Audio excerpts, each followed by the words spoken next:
7 факта, които звучат нереално, но са истина.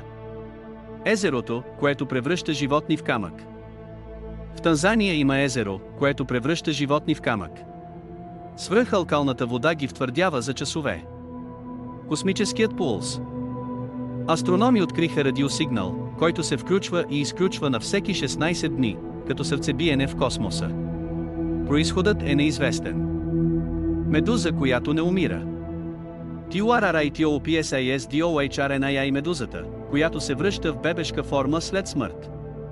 На практика е биологично безсмъртна. Метален дъжд на друга планета. На Венера вали метал. Горещите облаци образуват капки, които се топят и падат като течен оловен дъжд. Тъмната къща, която причинява паника. Някои стари сгради излъчват инфразвук, който не чуваме, но мозъкът усеща като страх. Затова хората бягат без причина. А ти знаеш ли тези факти?